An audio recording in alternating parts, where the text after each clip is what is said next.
وہ مشرومز اور پنیر والا سینڈوچ کھا رہا تھا۔ لیزا کوکیز کھا رہی تھی۔ کھانے کے لیے اٹھ کر بیٹھنے میں اس نے لیزا کی مدد لینے سے منع کرنا چاہا تھا، مگر اس نے پھر بھی اسے مدد دی تھی۔ لیزا، ابھی ڈاکٹر آئے گا نا تو تم اسے کہنا مجھے ہسپتال سے چھٹی چاہیے۔ ڈاکٹر تک اپنا مدعا پہنچانے کے لیے اسے لیزا کی ضرورت تھی۔ وہ آج ہی ہسپتال سے چلا جانا چاہتا تھا۔ کیا مطلب؟ وہ یکدم یوں ہی اچھلی تھی گویا کوئی بہت ہی عجیب بات سن لی ہو۔ کل شام تمہارا ایکسیڈنٹ ہوا ہے، ابھی تمہاری چوٹیں بالکل تازہ ہیں اور تم ہسپتال سے ڈسچارج ہونا چاہتے ہو، خیریت ہے نا؟ اور ڈانٹنے والے انداز میں بولی تھی۔ لیزا، بیڈ پر لیٹ کر آرام ہی کرنا ہے نا، وہ میں اپنے ہوٹل میں کر لوں گا۔ یہاں اسپتال میں اس طرح پڑھ کر مجھے ایسا لگ رہا ہے جیسے میں بالکل ہی معذور ہو گیا ہوں۔ تم اسے کچھ بھی کہو، مگر ہسپتال کا روایتی ماحول مجھ پر نفسیاتی طور پر اتنا نفی اثر ڈال رہا ہے کہ اگر میں یہاں رہا تو ٹھیک ہونے میں بہت ٹائم لوں گا۔ لیزا جواباً اس بات کی مخالفت میں کچھ کہنے ہی والی تھی کہ اسی وقت کمرے کا دروازہ کھول کر روبرٹو اندر آیا۔ اس کے ہاتھ میں پھولوں کا ایک گلدستہ تھا۔ یہ کیا کر لیا تم نے میرے پیچھے سے؟ وہ اس سے انگریزی میں مخاطب ہوا تھا۔ وہ جواباً مسکرایا تھا۔ بیٹھو روبرٹو۔ لیزا نے اسے اپنی کرسی پیش کر دی تھی۔ روبرٹو نے مسکرا کر لیزا کو دیکھا تھا۔ تم ہو سکندر کے پاس، چلو یہ اچھا ہے۔ صبح جب سکندر نے مجھے اپنے ایکسیڈنٹ کا بتایا، میں یہی سوچ رہا تھا کہ اٹالین نہ آنے کی وجہ سے اسے یہاں مشکل ہو رہی ہوگی۔ دوستی کی ہے سنیور سکندر سے تو اپنے دوست کا خیال تو رکھوں گی نا روبرٹو۔ وہ سامنے صوفے پر جا کر بیٹھ گئی تھی۔ اس کی وجہ سے روبرٹو اور لیزا انگریزی ہی میں باتیں کر رہے تھے۔ روبرٹو اس بات پر ذرا سا بھی حیران نہیں تھا کہ لیزا اس کے پاس اسپتال میں کیوں ہے۔ ہاں، وہ یوں ہی تو ہر کسی کے ساتھ نیکیاں اور اچھائیاں کیا کرتی تھی۔ روبرٹو نے اسے لیزا کے بارے میں یہی تو بتانا تھا نا۔ جب روبرٹو اسپین میں تھا تو لیزا اس کی بیوی کو ہسپتال لے گئی تھی، اس کے پاس وہاں رہی تھی۔ یہ اچھائیاں، یہ غیر معمولی سلوک و توجہ خصوصیت کے ساتھ اس کے ساتھ نہیں تھا، بلکہ یہ اس لڑکی کے مزاج کا حصہ تھا۔ یہ اس لڑکی کے واقف ہر شخص کے لیے تھا۔ پھر آخر روبرٹو تو حیران ہوتا بھی کیوں، وہ اس کے بچپن کی دوست تھی، جانتا تھا وہ اپنی دوست کے مزاج کو۔ ہاں، یہ بات تو ہے، تم سے اچھی دوستی نبھانے والا کون ہو سکتا ہے لیزا؟ روبرٹو نے مسکرا کر لیزا کی بات کا جواب دیا تھا۔ میں نے سارے ڈاکیومنٹس تمہیں ای میل کر دیے تھے، مل گئے ہیں نا تمہیں؟ کہاں دیکھ پایا ہوں میں، میرا لیپ ٹاپ لیزا کی گاڑی میں پڑا ہے، یہ مجھے لا کر نہیں دے رہی۔ اور اپنے موبائل پر میں نے اٹیچمنٹ کھولنے کی کوشش کی تو ساری اٹیچمنٹ کھل نہیں سکیں۔ وہ روبرٹو کی بات کے جواب میں قدر فکر مندی سے بولا تھا۔ اسے دفتر کے کاموں کی فکر تھی۔ ہاں، تو بالکل ٹھیک کر رہی ہوں میں۔ بائی دی وے، تمہارا لیپ ٹاپ اور بریف کیس اب میری گاڑی میں نہیں بلکہ میں نے اپنے گھر لے جا کر حفاظت سے رکھ دیا ہے۔ باتیں سنو ان محترم کی روبرٹو، مجھ سے فرما رہے ہیں میں ڈاکٹر سے کہوں کہ انہیں ہسپتال سے ڈسچارج کر دیں۔ ذرا اس کی چوٹیں دیکھو اور پھر یہ بات سنو۔ اس نے پہلے اسے اور پھر روبرٹو کو ایک ہی وقت میں مخاطب کیا تھا۔ مجھے ہاسپٹلز کا ماحول سوٹ نہیں کرتا، طبیعت الجھتی ہے میری۔ روبرٹو، ریسٹ کرنا ہے، باقاعدگی سے بینڈیج چینج کرواتے رہنا ہے، تو یہ سب تو میں ہوٹل جا کر بھی بآسانی کر سکتا ہوں۔ میرا یقین کریں آپ لوگ، میں یہاں رہ کر اتنی جلدی ٹھیک نہیں ہو سکوں گا جتنا جلدی یہاں سے جا کر ٹھیک ہو جاؤں گا۔ اس کے لیے روبرٹو اتنا اہم نہیں تھا کہ وہ اسے اپنے ہسپتال سے چھٹی کروانے کی وجوہات سے آگاہ کرتا۔ اس نے روبرٹو سمیت اپنے کسی بھی جاننے والے ملنے والے کو یہ حق نہیں دے رکھا تھا کہ وہ اس کی ذاتیات میں دخل دے، مگر یہاں مسئلہ لیزا محمود کا تھا۔ وہ اسے ٹوک نہیں سکتا تھا اور نہ ہی خفا ہو کر اسے اس موضوع پر بولنے سے روک سکتا تھا۔ اس لیے نہیں کہ یہاں روبرٹو موجود تھا، بلکہ اس لیے کہ اب وہ لیزا کے ساتھ تلخ ہونا نہیں چاہتا تھا۔ اگر یہ بات ہے تو تم نے یہاں سے جانا ہی ہے تو پھر تم میرے گھر چلو گے، ہوٹل تو میں تمہیں ہرگز نہیں جانے دوں گی۔ لیزا اس کی بات کے جواب میں فوراً دھونس بھرے انداز میں بولی تھی۔ اس کا اپنا سر پیٹنے کو دل چاہ رہا تھا۔ وہ یہ کیا نیا قصہ نکال بیٹھی تھی؟ اب یہ ایک نئی مصیبت تھی۔ یہ بالکل بھی مناسب نہیں ہے لیزا، وہ بے حد سنجیدگی سے بولا تھا۔ کیا مناسب نہیں ہے؟ لیزا نے اسے غصے سے دیکھا تھا۔ لیزا ٹھیک کہہ رہی ہے سکندر، اگر تمہیں لگتا ہے کہ اسپتال کا ماحول تمہیں سوٹ نہیں کر رہا تو پھر تمہیں کسی ایسی جگہ جانا چاہیے جہاں تمہاری دیکھ بھال ہو سکے۔ لیزا اگر تمہیں اپنے گھر لے جا رہی ہے تو یہ تو بہت اچھا ہے، وہاں اس کی نینی ہے، وہ تمہارا خیال رکھ لیں گی، تم سہولت سے رہ لو گے۔ روبرٹو نے اپنی رائے پیش کی تھی۔ وہ ہسپتال سے جانے کی بات بول کر پچھتا رہا تھا۔ وہ پہلے ہی اس کے اتنا زیر بار آ چکا تھا کہ مزید کوئی بھی احسان لینے کا وہ متحمل نہیں ہو سکتا تھا۔ مجھے اصل میں عادت نہیں ہے اس طرح کسی کے گھر پہ ہی رہنے کی، میں ایزی فیل نہیں کروں گا۔ اپنے لہجے کو نرم رکھتے ہوئے اس نے لیزا کو انکار کیا۔ وہ اپنی عادت کے مطابق صاف دو ٹوک اور بے مروتی بھرا انکار اسے کر نہیں پا رہا تھا۔ پتہ نہیں کیوں مگر اسے اب لیزا سے بات کرتے ہوئے یہ فکر رہتی تھی کہ وہ کوئی ایسی بات نہ کرے جس سے اس کا دل دکھے۔ تم وہاں اچھا محسوس کرو گے، یہ میری گارنٹی ہے سکندر، اور اگر تمہیں اچھا نہ لگا تو تم مجھے صاف صاف بتا دینا، میں خود تمہیں اسی وقت تمہارے ہوٹل چھوڑ آؤں گی، یہ میرا وعدہ ہے۔ وہ صوفے سے اٹھ کر بیڈ کے پاس آ گئی تھی اور دوستانہ لہجے اور اپنائیت بھرے انداز میں بولی تھی، مان جو سنیور سکندر، تمہارے دوست لیزا محمود کا گھر کم از کم تمہارے ہوٹل سے تو زیادہ آرام دہ ہے۔ وہ بے بس سے انداز میں اسے دیکھ رہا تھا۔ وہ اس کی اپنائیت، خلوص اور محبتوں کو پانے کا ذرا سا بھی حقدار نہیں تھا، مگر وہ اس لڑکی کو انکار کیسے کر سکتا تھا؟ اپنائیت بھرا اصرار کر رہی تھی، وہ دوستانہ انداز میں حق جتا رہی تھی۔ وہ اسے اپنائیت اور دوستانہ حق سے انکار کرنے کے لیے اسے لازماً بے مروتی اور سرد مہری کا مظاہرہ کرنا پڑتا، جو وہ اس کے ساتھ کر نہیں پا رہا تھا۔ وہ لیزا محمود کے گھر ہرگز نہیں جانا چاہتا تھا، مگر اخلاقی دباؤ میں یوں آ گیا تھا کہ اسے اس کے گھر جانا ہی پڑ رہا تھا۔ روبرٹو آدھا پونا گھنٹہ بیٹھ کر وہاں سے رخصت ہو گیا تھا۔ اس کے جانے کے کچھ دیر بعد ڈاکٹر اسے دیکھنے آیا تھا۔ لیزا نے اس سے اس کی چھٹی کی بات کی تھی۔ کافی مشکلوں سے ڈاکٹر نے اسے ڈسچارج کرنے پر آمادگی کا اظہار کیا تھا، وہ بھی یہ کہہ کر کہ مریض اپنی ذمہ داری پر جلدی ڈسچارج ہو رہا ہے۔ اس نے سکندر کو کل آ کر دکھانے کی تاکید کی تھی۔ آرام سے، آہستہ آہستہ اترو۔ وہ اس کے اپارٹمنٹ میں آ گیا تھا۔ لیزا نے گاڑی بیسمنٹ میں لے جا کر روکی تھی۔ اب وہ اسے ہاتھ پکڑ کر باہر نکالنے میں مدد دے رہی تھی۔ اس سے اپنے دائیں پاؤں پر بالکل بھی زور نہیں ڈالا جا رہا تھا۔ ڈاکٹر نے تاکید کی تھی کہ کم از کم بھی وہ اگلا ایک ہفتہ زیادہ سے زیادہ آرام کرے، اور اگر چلنا ناگزیر ہو ہی جائے تو پھر بیساکھی کے سہارے اپنے دائیں پیر پر بالکل بھی وزن ڈالے بغیر چلے۔ وہ بیساکھی کے سہارے اپنا سارا وزن بیساکھی اور بائیں پاؤں پر ڈالے دائیں پاؤں کو محض گھسیٹتا ہوا چل رہا تھا۔ لیزا اس کے ساتھ ساتھ چل رہی تھی۔ تمہیں درد تو نہیں ہو رہا نا سکندر؟ تم سے چلا جا رہا ہے نا؟ مین دروازے سے اندر داخل ہوتے ہوئے، لفٹ میں جاتے، باہر نکلتے، اس کے اپارٹمنٹ تک آتے آتے وہ یہ سوال نہ جانے کتنی بار دہرا چکی تھی۔ اسے ہنسی آ گئی تھی۔ ہنسو مت، مجھے تمہاری فکر ہو رہی ہے۔ ضدی اتنے ہو کہ ہسپتال سے ڈسچارج ہو کر ہی دم لیا ہے، جبکہ ابھی 2-3 دن تمہیں ہسپتال میں رہنا چاہیے تھا۔ وہ اس کے ہنسنے پر چڑھ کر ناراضی سے بولی تھی۔ لیزا کے بیل بجانے پر اپارٹمنٹ کا دروازہ ایک بڑی عمر کی خاتون نے کھولا تھا۔ وہ چونکہ غائبانہ تعارف حاصل کر چکا تھا، چنانچہ جانتا تھا یہ لیزا کی نینی ہے، بچپن میں اس کی آیا تھیں اور اب روم میں لیزا کی فلیٹ کی دیکھ بھال کرتی ہیں۔ انہوں نے شلوار قمیض اور دوپٹہ پہن رکھا تھا، بالوں کا جوڑا بنایا ہوا تھا، چہرے پر نرمی اور محبت بھرا تاثر تھا۔ السلام علیکم۔ ساری زندگی کبھی اس طرح کسی کے گھر منہ اٹھا کر نہیں گیا تھا، بہت عجیب محسوس کر رہا تھا۔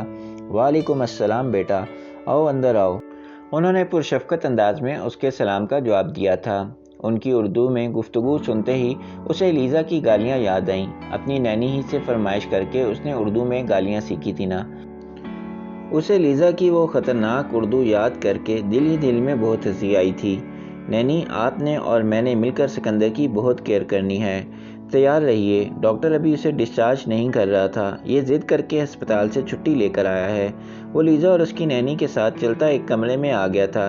لیزا کا اپارٹمنٹ خوبصورت تھا، آرٹسٹک لک دے رہا تھا۔ لگ رہا تھا کہ یہ لیزا کا اس کے عزیز و جان روما میں اپنا فلیٹ ہے، جسے اس نے بڑی محنت سے سجا اور سنوار رکھا تھا۔ بیٹا تم بالکل تکلف مت کرنا، جس وقت جس چیز کی ضرورت ہو بے جھجک مجھ سے کہہ دینا۔ وہ بیساکھی کو ٹائلز پر مضبوطی سے جما کر اس پر اپنا وزن ڈال کر بیڈ پر بیٹھنے کی کوشش کر رہا تھا۔ تب نینی اس سے بولی تھی۔ اسے بیٹھنے میں کچھ دقت کا سامنا تھا، اس لیے اس نے محض سر اثبات میں ہلا دیا۔ لیزا جو اس کے بالکل پاس کھڑی تھی، اس نے اسے فوراً ہی بیٹھنے میں مدد دی تھی۔ چائے، کافی، کچھ لاؤں؟ تم لوگ کیا لوگے؟ نینی نے لیزا کو اور اسے سوالیہ نگاہوں سے دیکھا۔ نینی، کھانے کا وقت ہونے والا ہے، آپ ایسا کریں ڈنر ہی کا انتظام کر لیں۔ لیزا اس کی بیساکھی بیڈ کی سائڈ ٹیبل کے ساتھ ٹکا کر رکھ رہی تھی۔ کھانا تو میں پہلے ہی تیار کر چکی ہوں۔ وہ بیڈ کے اوپر اپنا دایاں پاؤں خود ہی اٹھا کر رکھ رہا تھا، مگر لیزا نے جلدی سے پٹیوں میں جگڑے اس کے پاؤں کو بڑی آہستگی سے، ایسے کہ اسے ذرا بھی تکلیف نہ ہو، اٹھا کر بیڈ پر رکھا۔ ساتھ وہ نینی کو جواب بھی دے رہی تھی، یہ آپ نے بہت اچھا کیا نینی، بس پھر آپ تھوڑی دیر میں میرا اور سکندر کا کھانا یہیں لے آئیے گا۔ ٹھیک ہے بیٹا۔ نینی وہاں سے چلی گئی تھیں۔ وہ بیڈ پر بیٹھا ہوا تھا۔ لیزا نے اس کی کمر کے پیچھے تکیے لگا دیے تھے۔ تکلیف تو نہیں ہو رہی پاؤں میں، اتنا چلے ہو؟ وہ بیڈ کے سامنے رکھے صوفے پر آ کر بیٹھ گئی تھی۔ لیزا، میں تمہارے اصرار پر آ تو گیا ہوں، مگر مجھے یہ بالکل اچھا نہیں لگ رہا، اس طرح تمہیں اور تمہاری نینی کو اپنی وجہ سے پریشان کرنا۔ وہ سنجیدگی سے بولا تھا، پاؤں میں درد والے سوال کی نفی میں جواب دینے کے بعد۔ مجھے اور نینی کو کوئی تکلیف نہیں ہو رہی سکندر۔ دوست آخر ہوتے کس لیے ہیں؟ کیا صرف ہنسی مذاق کرنے اور اچھے وقت میں ایک دوسرے کا ساتھ دینے کے لیے؟ تمہارا ایکسیڈنٹ ہو گیا ہے، تم تکلیف میں ہو، اور اٹلی تمہارا ملک بھی نہیں ہے۔ تم نہ یہاں کی زبان جانتے ہو، نہ راستوں سے واقف ہو۔ اس پریشانی میں بحیثیت دوست میں اپنی ذمہ داری سمجھتی ہوں کہ تمہارے ساتھ رہوں۔ وہ بھی جواباً سنجیدگی سے بولی تھی۔ وہ خاموش ہو گیا تھا۔ لیزا کچھ بھی کہتی، بہرحال اسے اس طرح یہاں آ کر خاصی شرمندگی ہو رہی تھی، چاہے وہ اسے باضد ہو کر اصرار کر کے اس کی مرضی کے خلاف دھونس اور حق جتا کر لائی تھی تب بھی۔ یہ تمہارا کمرہ ہے، اس نے خود ہی موضوع تبدیل کر دیا تھا۔ آج رات کی بات ہے، وہ کل یہاں سے چلا جائے گا۔ ہاں، وہ جواباً مسکرائی تھی۔ اس نے ایک پیار بھری نگاہ اپنے کمرے میں ڈالی تھی۔ اس کی نگاہ سامنے دیوار پر لگی ایک تصویر پر گئی تھی۔ لیزا نے اس کی نگاہوں کا تعاقب میں دیکھا تھا۔ یہ میری اور میری بہن سیم کی تصویر ہے۔ تصویر میں لیزا اور اس کی بہن 5-6 سال کی بچیاں تھیں۔ دونوں ایک دوسرے کے گلے میں باہیں ڈال رکھی تھیں۔ دونوں بے تحاشا ہنس رہی تھیں اور ایک دوسرے کے ساتھ بہت خوش لگ رہی تھیں۔ رائٹ سائڈ والی تم ہو نا؟ ہاں میں ہوں، بہت موٹی تھی میں بچپن میں۔ وہ تصویر کو پیار بھری نظروں سے دیکھتے ہوئے ہنسی تھی۔ یہ سیم کی برتھ ڈے پارٹی والے دن کی تصویر ہے۔ سیم تمہاری بہن کا نام ہے نا؟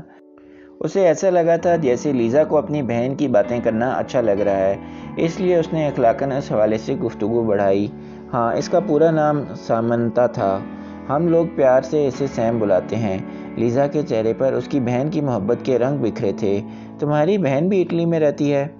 نہیں، اس کی شادی ہو گئی ہے، وہ پاکستان میں رہتی ہے۔ وہ اس بار کچھ دکھ بھرے انداز میں مسکرائی تھی، شاید وہ اپنی بہن کو مس کر رہی تھی۔ وہ لیزا کو بغور دیکھ رہا تھا۔ مجھ میں اور سیم میں بہت پیار ہے سکندر، ہم دونوں صرف بہنیں نہیں بلکہ ایک دوسرے کے بیسٹ فرینڈ بھی ہیں۔ کوئی دن ایسا نہیں جاتا جب میں اور سیم ایک دوسرے سے بات نہ کریں۔ لیزا کی بات اس کے دل کو بڑی تیز جا کر چبھی تھی۔ وہ پچھلی زندگی کو کئی بار پیچھے چھوڑ آیا تھا، مگر پھر بھی لیزا کی اس کی بہن کے لیے پیار دیکھ کر اسے بھی کوئی یاد آ گیا تھا۔ جو بات بہن بھائیوں کی ہوتی ہے وہ کسی اور کی نہیں ہوتی نا سکندر۔ مجھے لگتا ہے آپ کے بھائی یا بہن آپ کے جتنے اچھے دوست بن سکتے ہیں، اتنا اچھا دوست اور کوئی نہیں بن سکتا۔ ان کے سامنے آپ خود کو عیاں کرنے سے جھجکتے بھی نہیں ہیں۔ بھائی بہن کا پیار قدرت نے بڑا انمول بنایا ہے۔ وہ اپنی دھن میں بڑے جذب سے بول رہی تھی۔ بھائی اس پر ایک وحشت سی طاری ہو گئی تھی۔ لیزا، میں کچھ دیر آرام کر لوں؟ اپنے اندر کی وحشت سے گھبرا کر اس نے لیزا سے کہا۔ وہ اس کی بدلتی کیفیتوں سے انجان مسکرا کر بولی، ہاں تم کچھ دیر ریسٹ کر لو، پھر ہم ساتھ ڈنر کریں گے۔ لیزا اس سے مسکرا کر بولتی کمرے سے چلی گئی۔ وہ وحشتوں میں گھرا کمرے میں تنہا بیٹھا تھا۔ اس کی حیرت اور خوشی کی انتہا نہ رہی تھی جب امو جان نے اسے فون پر یہ خبر سنائی تھی کہ اس کے پاپا کو اس کا خود اپنے لیے کوئی لڑکی پسند کر لینا برا نہیں لگا ہے۔ تمہارے پاپا سے میں نے بات کی ہے زین، وہ مریم کی فیملی سے ملنا چاہتے ہیں۔ اگر مریم اور اس کی فیملی انہیں پسند آ گئی تو انہیں اس کے ساتھ تمہارا رشتہ طے کرنے میں کوئی بھی اعتراض نہیں ہے۔ Thank you Ammu John, thank you so مچ، آپ نے مجھے بہت بڑی خوشخبری دی ہے۔ میں ڈر رہا تھا کہ کہیں پاپا کو یہ نہ لگے کہ میں اپنی منگنی وغیرہ کی بات جلدی کر رہا ہوں۔ کہ میری تو ابھی انڈر گریجویٹ سٹڈیز بھی مکمل نہیں ہوئیں۔ میں بھی اسی حوالے سے تھوڑی فکر مند تھی زین، مگر تمہارے پاپا نے اس بات کو اتنے مثبت انداز میں لیا، بولے ہمارے بچے امریکہ میں پیدا ہوئے ہیں اور یہیں پلے بڑھے ہیں، یہاں 13-14 سال کی عمر کے لڑکے لڑکیاں بوائے فرینڈ گرل فرینڈ کے بغیر نہیں رہ سکتے۔ ہمارا بیٹا تو پھر بھی 20 سال کا ہونے والا ہے اور ایک لڑکی پسند کرنے اور اس سے شادی کا سوچنے کے لیے درست راستہ اپنا رہا ہے، تو اسے ہم اس کے لیے رکاوٹ کیوں بنائیں؟ زندگی میں پہلی بار اس کے باپ نے اس کے لیے وہ سوچا تھا جو وہ چاہتا تھا، اس کی آرزو اور خوابوں کو رون ڈالنے کی کوشش نہ کی تھی۔ اسے اس پل بے اختیار اپنے باپ پر پیار آیا تھا۔ انہوں نے ہمیشہ اس کے دل کو، اس کے جذبات کو ٹھیس پہنچائی تھی۔ پہلی مرتبہ اس کے دل کی خوشی کا انہوں نے خیال کر لیا تھا۔ وہ بے پناہ خوش تھا۔ اس کے سب سے بڑا خوف کہ پاپا اس کی بات پر کیا رد عمل ظاہر کریں گے دور ہو گیا تھا۔ اس نے فوراً ہی مریم سے بھی اس خوشی کو شیئر کیا تھا۔ سچ زین، تم نے اپنے پیرنٹس سے بات بھی کر لی؟ مریم نے خوشی کا بے ساختہ اظہار کرتے ہوئے اس سے پوچھا تھا۔ کتنی اہم تھی یہ لڑکی اس کے لیے، کتنا اہم تھا اس کا ساتھ اس کے لیے۔ امو جان سے مریم کے متعلق بات کرنے کے بعد اس نے مریم کو اس بابت کچھ نہ بتایا تھا۔ اندر ہی اندر ایک خوف تھا، نہ جانے پاپا کیا کہیں گے، کس طرح کا رد عمل ظاہر کریں گے۔ اگر انہوں نے انکار کر دیا، وہ مریم کو کسی بھی طرح کا کوئی دکھ نہیں دینا چاہتا تھا۔ اگر شہریار خان کا رد عمل مخالفت میں ہوتا تب وہ کیا کرتا، یہ اس نے نہیں سوچا تھا۔ اور اب جب سب کچھ بالکل ٹھیک ہوتا ہوا نظر آ رہا تھا تب اسے ایسا کچھ سوچنے کی ضرورت بھی کہاں رہی تھی۔ زندگی پہلی بار اس کے ساتھ سب کچھ ویسا ہی کر رہی تھی جیسا وہ چاہتا تھا۔ اسے پہلی بار زندگی پر پیار آ رہا تھا۔ میرے پاپا اور امو جان تمہارے گھر والوں سے ملنا چاہتے ہیں مریم، وہ اس کے حسین چہرے کو اپنی نگاہوں کے حصار میں لیتے ہوئے بولا تھا۔ ٹھیک ہے زین، میں نے بھی ابھی تک اپنے گھر میں تمہارے بارے میں کچھ نہیں بتایا ہے، میں نے پاپا سے بات کر کے تمہاری بات بتاتی ہوں، وہ مان جائیں گے نا مریم۔ اسے ایک نیا خوف لاحق ہوا تھا۔ میں نے اپنے لیے اتنا ہینڈسم، ذہین اور چارمنگ لڑکا ڈھونڈا ہے، وہ کیوں نہیں مانیں گے زین؟ مریم اس کے چہرے کو محبت سے دیکھتے ہوئے بولی تھی۔ وہ جواباً ہنس پڑا تھا۔ میں ایسا کچھ خاص ہینڈسم بھی نہیں ہوں، تمہیں ایسا لگتا ہے، تم جو ہو مجھے ویسے ہی لگتے ہو زین۔ میں سب سے پہلی تمہاری طرف اٹریکٹ ہی اس لیے ہوئی تھی کیونکہ تم مجھے بہت ہینڈسم اور چارمنگ لگے تھے۔ وہ مسکراتا ہوا خاموشی سے اس کے چہرے کو دیکھتا رہا تھا۔ وہ تعریف کرتی تھی تو بہت اچھا لگتا تھا۔ اس کی تعریفیں سن کر اب کبھی کبھی اسے خود ہی شک سا ہونے لگتا تھا کہ شاید اب تک کی زندگی میں سکندر کے ساتھ مقابلہ اور موازنہ کرنے کی دھن میں وہ خود کو انڈر ایسٹیمیٹ کرتا رہا تھا، ورنہ اتنا عام سا بھی نہیں تھا وہ۔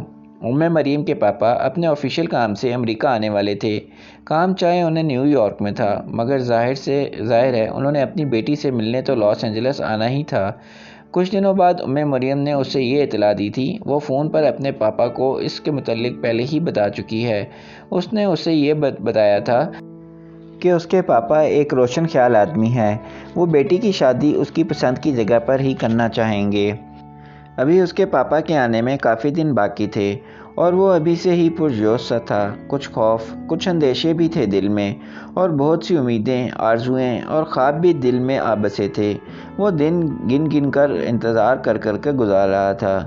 جیسے ہی مریم نے اپنے پاپا کے امریکہ آنے کی تاریخ کنفرم کی، اس نے جھٹ گھر فون کر کے امو جان کو یہ بات بتائی۔ ٹھیک ہے بیٹا، وہ یہاں پہنچ جائیں، پھر میں اور تمہارے پاپا ان سے اور مریم سے ملنے لاس اینجلس آ جائیں گے۔ اس کی امو جان بہت محبت بھرے لہجے میں بولی تھیں۔ وہ سمجھتی تھیں کہ مریم ان کے بیٹے کی زندگی کی سب سے بڑی آرزو ہے، اس کی زندگی کا پہلا خواب ہے۔ مریم اپنے چچا کے گھر رہتی تھی، اس کے پاپا کو بھی وہیں آ کر ٹھہرنا تھا اور ان دونوں فیملیز کی ملاقات بھی وہیں ہونی تھی۔ شہریار خان اور اس کی امو جان لاس اینجلس آ گئے تھے۔ وہ ان دونوں کو مریم کے گھر لے آیا تھا۔ وہ بے حد نروس تھا، اگرچہ دل میں یہ یقین سا تھا کہ مریم اس کے مغرور اور خود پسند پاپا کو بہت پسند آئے گی، کہ وہ ان کے اعلیٰ ترین معیار کے عین مطابق تھی۔ مگر اس کی فیملی، اس کے پاپا، وہ دعا کر رہا تھا کہ مریم کے پاپا اور اس کی فیملی شہریار خان کے معیار پر پوری اتر جائیں۔ وہ پیسے کو اہمیت دیتے تھے، مگر ساتھ ہی وہ اعلیٰ حسب و نسب کو بھی بہت اہمیت دیا کرتے تھے۔ یہ تمام چیزیں اس کے لیے بے معنی تھیں، سو اس نے ان سب کے بارے میں جاننے کی کبھی کوشش نہیں کی تھی۔ مریم کے آباء و اجداد انڈیا میں کہاں سے تھے اور اس کے دادا پر دادا کیا کرتے تھے، اس میں اسے کوئی دلچسپی نہیں تھی، مگر اس کے پاپا کو ہوتی تھی۔